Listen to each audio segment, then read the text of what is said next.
Hey, people! You know what time it is? It's right! Today is Tool Tech Tuesday at G-Bear's Off-Grid Ways and Adventures. And we're going to get right to it here. Now, before a bunch of you go screaming off into the dark saying, "Oh my God, I'll never figure that out. How am I going to do that?" I'm going to make it simple to understand this tool. Okay, this is the first tool. This is going to be episode 1. And I'm going to explain it and show you how easy it is for you to have one of these and use one of these. It's almost a no-brainer because the company that makes this one item actually has built in an auto feature into the system, and it makes it so much easier. So without further ado, we're going to head inside and we're going to see the new tool. I've got all my shops and containers and all that stuff open here because I've been doing a little bit of organizing. I made a hole there. I got a lot more to go, but I want to get this tool out and about. So I've been back and forth on the phone with Reorv, and as you can see, I own tools. Lots and lots and lots and lots of tools. I've got tools everywhere. And that's not even the tools you haven't seen. There's tools in the drawers. There's tools in the cabinet. There's tools here. There's tools in the next room. There's tools hanging on the wall up here. I got all kinds of tools. I'm a tool addict. So when I got the opportunity to review this tool, I figured I'm going for that. Now, this is not a paid promotion. In the future, I will start getting paid, as I've been working on getting an Amazon affiliates registration, so that when I do products like this and I put them out on the channel and I give you a discount code, then I can earn commissions on the sales. Right now, I don't know if I'm going to be able to get this one involved in it or not, because I've still got a few more things to do on registering for the affiliates program. So let's get going here. The item that we're going to talk today, and like I said, don't get scared, don't run away. It's pretty easy. Multimeter. But it's a smart digital multimeter. And what's that mean? Well, let me show you. You're going to love this. Nothing to be afraid of. This is a tool that anybody who's off-grid or on-grid should have at their ability to reach when they need it. Now, this comes with a really nice carrying case here. And I'm going to put the phone into the tripod so that I can get to this with 2 hands. All right, let's hope I don't hit any wrong buttons while doing this. There we go. And we'll get this up a little closer here for right now. And there we go. Let's see if I can level this out a little there. That's better. All right. Let's get this thing opened up. And this is a nice, sturdy little case.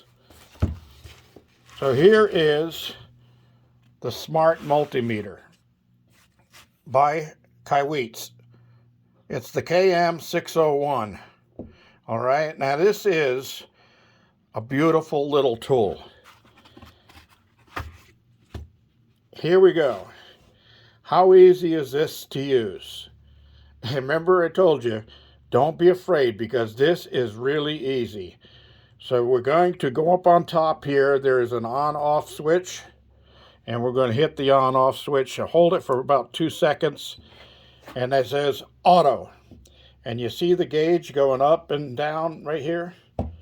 Well, that makes it really easy for you to use. But I'm going to shut it off, and I'm going to show you one more neat thing. So we're going to shut this off. And when I turn it back on, I want you to watch down here. It's going to tell you where in the bottom here you got 4 connections for your 2 leads. Remember, I've told you before, you got in DC you got 2 leads. One is red, one is black. Red is positive, black is negative. So this thing comes with these little protectors in here. You don't want to lose those, so I put them right in the case where I won't lose them. And here we go. We turned it on. Now remember, watch these little markers down here. Okay, look at that. It's telling you put your common black here and your red there. Because it got the red circle around it. So it tells you exactly where to connect your leads. So we're going to put the red where it told me to and the black on the common. Okay, so it's still on auto and it's still going up and down. So what's that mean? Well, it's very simple. You don't have to know what all the symbols are to get started. I do know what they are. This is volts, that's ohms, and that's, I'm pretty sure that's amps. Anyway, no, amps might be over here at the end. Whatever. It comes with a little manual. You can read it if you want, but you just want to keep one of these to do some simple tests. Okay, so it's on auto. I don't have to worry about changing any settings, hitting any buttons or anything like that, but I can take my 2 leads and we can test. And let's get some batteries here. Okay, let's see if this battery is any good. Now the battery says plus on one side and minus on the other, so you know which one is positive and which one is negative. So we're going to touch this and see if we get any reading. Oops.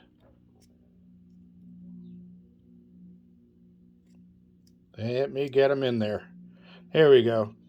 Okay, so this is saying that it's DC volts and it's only 2.14 volts in this 9-volt battery. So this 9-volt battery is trash. I can't use that one. So now we can go to the next one. So this is just one of the simple things you can test. You can check your batteries. This one says only 1.647. So this is not a good battery. I can trash that one.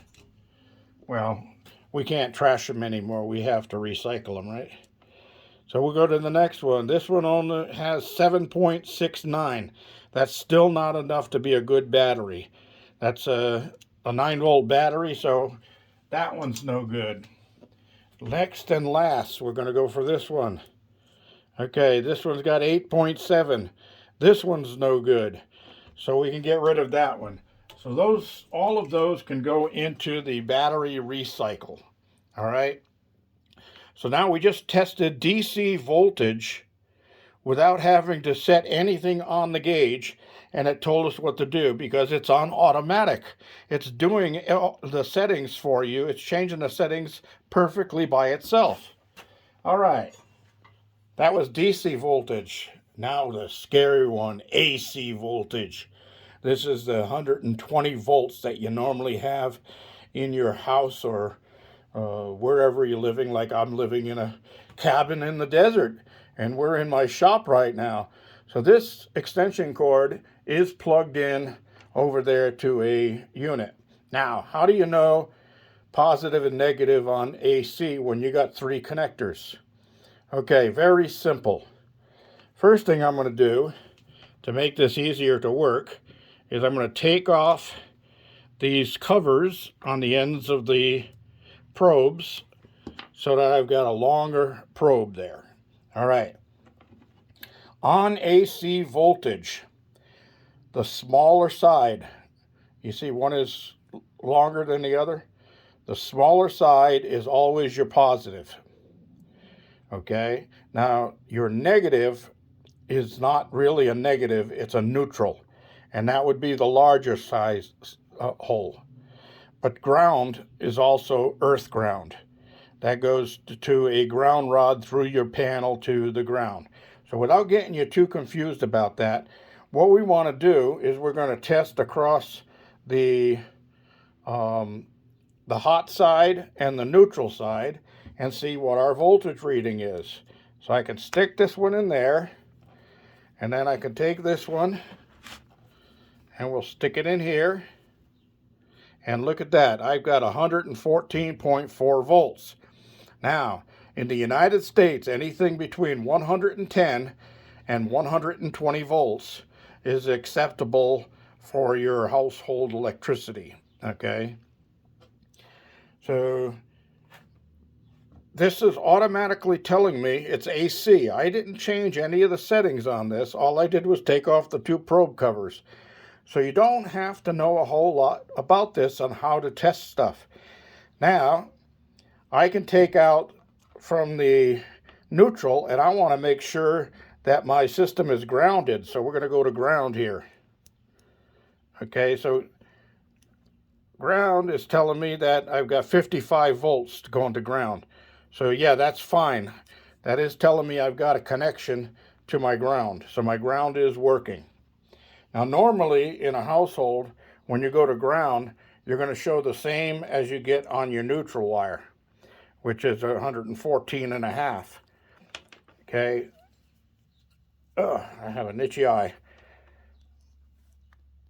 Now I'm only showing 54, 55 volts in this to my ground.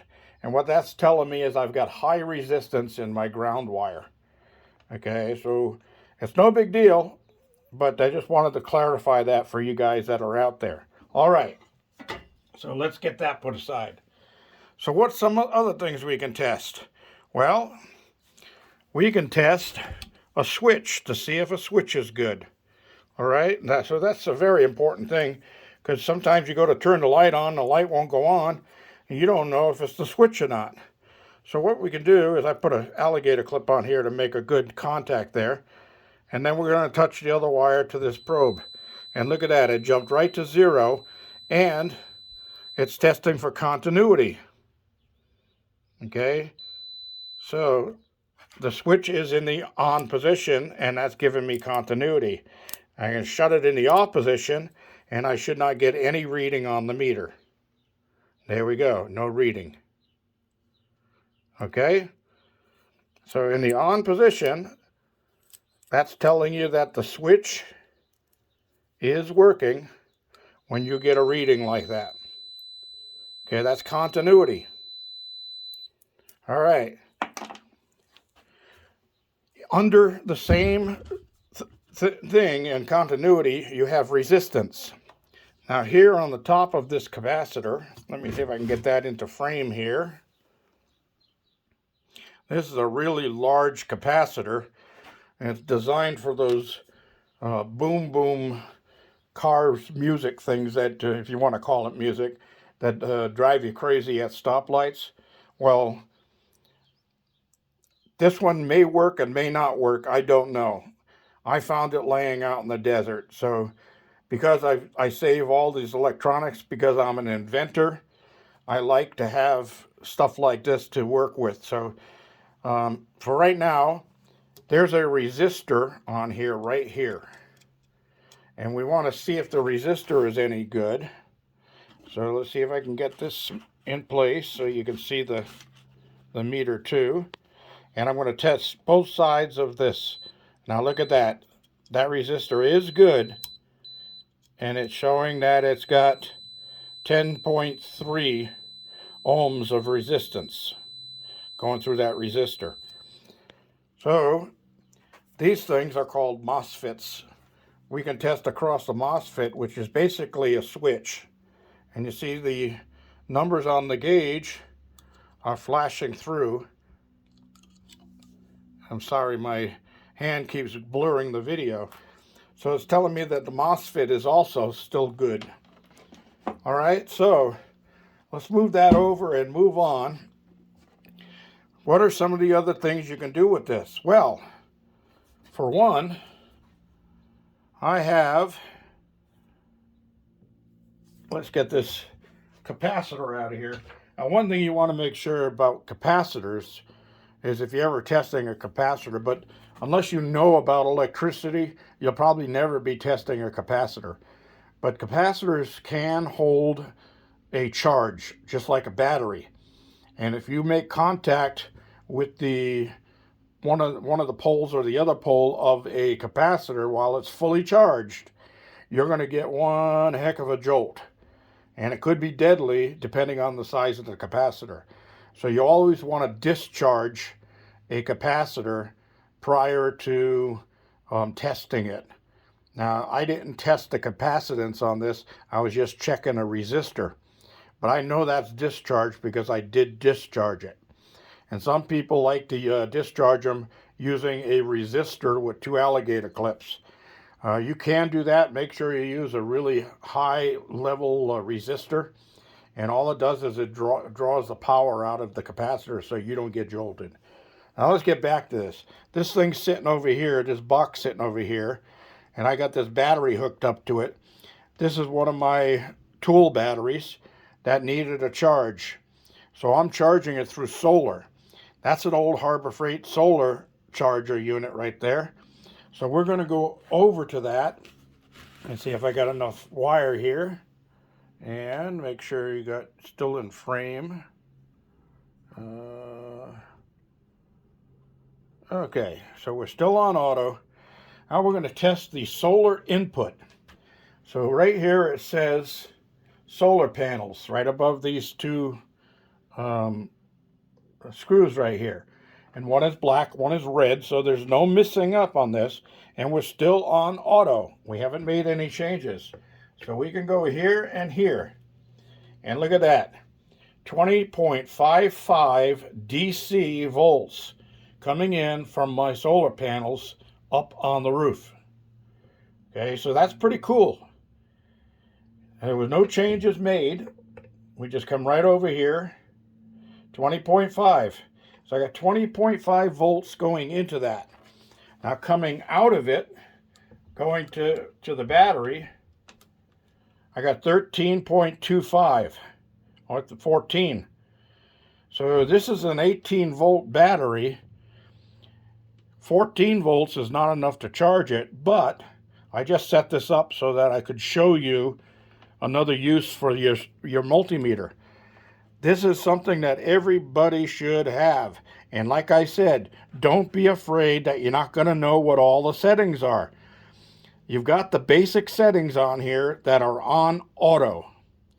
Now, if you do know what all the different settings are for, you can function through them using this button. Okay? That's all there is to it. Very, very simple. Here's your household light switch. If you want to check to see if it's any good, you got 2 screws on the side. And a little tip for you people out there, when you're installing a light switch, the screws on the light switch, this is a single pole switch, so there's only 2 screws. The 2 screws on the light switch go to the right when you install it in the box in the wall. All right? That way your switch will never be upside down. So you flip it up to turn it on, flip it down to turn it off. Okay, so remember that. 2 screws on the side go to the right. All right, so we can make a contact here, and I've got it in the off position. And I'll move this back into view here if I can.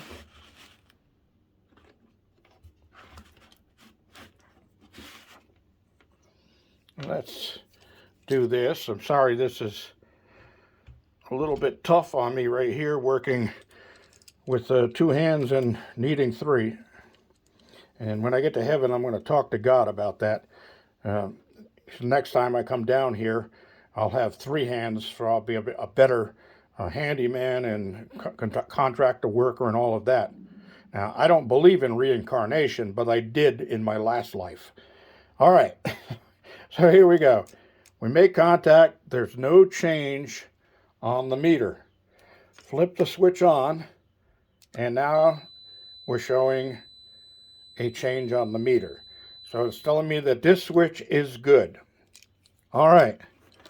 Another neat thing And we're getting a little bit long here, but I want to show you this other neat thing. So if you get involved in this, you're going to love this. Okay, so here we have an LED light bulb. And this is, believe it or not, let's see if I can read the fine print. This is a 120 volt light bulb. So inside of here, it's got electronics that reduces it down for the 6 LED bulbs that are in here. Now, did you people know that LED bulbs are also the same as a solar collector or a solar panel? So we're going to pick this up, and I've got to go outside to where it's sunny, and I'm going to show you a neat little thing. All right. So here we are. Let's see if I can get a better view here. I hope you can see that. Now I've got this light bulb right here, and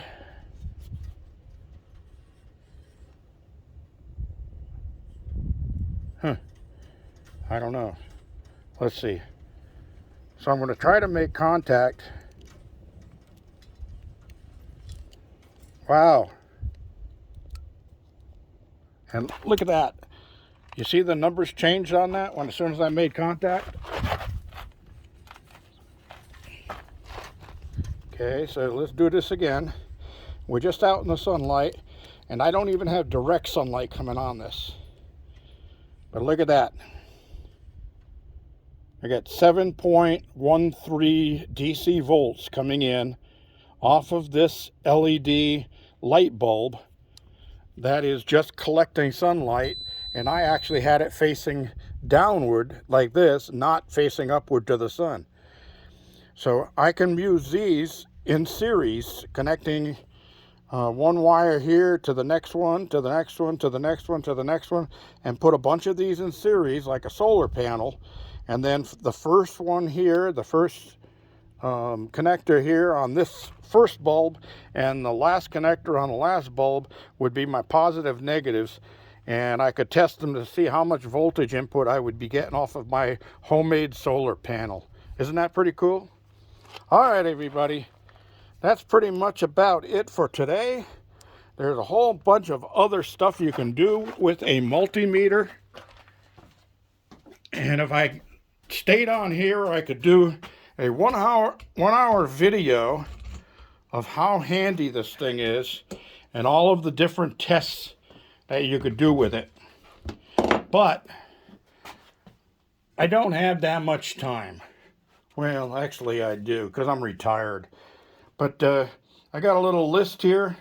I wanted to show you solar input, and you can use this for tests for a broken wire in your circuits, hot or cold. It doesn't matter because it's on auto, and it will automatically, when you start, have it on auto and you're using the two probes, when you make contact, it'll tell you if it's AC voltage, DC voltage. It'll tell you how much voltage you have. It'll tell you how many ohms you have if you're checking resistance. It'll tell you if you have continuity, which means is the wire continuous. It's very simple. Wire continuous. I could take this piece of wire, and you see there's a little center wire in there and another one there. And if I wanted to make sure that this wire wasn't bad and it was working, I could put one connector there and one connector there, and I would get a reading on my meter. That tells me that I have continuity or a continuous wire running through the center. Now, if I wanted to see if the wire was shorted, if I connect to the probe here and then to the outer casing, that the inside is positive, the outer casing is negative. If it was shorted in any way, when I went across those two, I would get a reading on my meter in continuity, showing that the positive was touching the negative somewhere along the line, and that would be a shorted wire. No good. All right.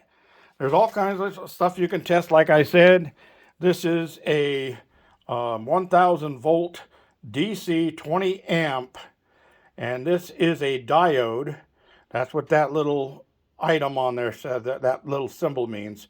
And you do have a diode testing system on here. So I can set this, there's diode right there. I can set this to diode, which is right there. And I can put a probe in each end of this, and I'll get a reading on this diode. And what's a diode do? This is for solar panels.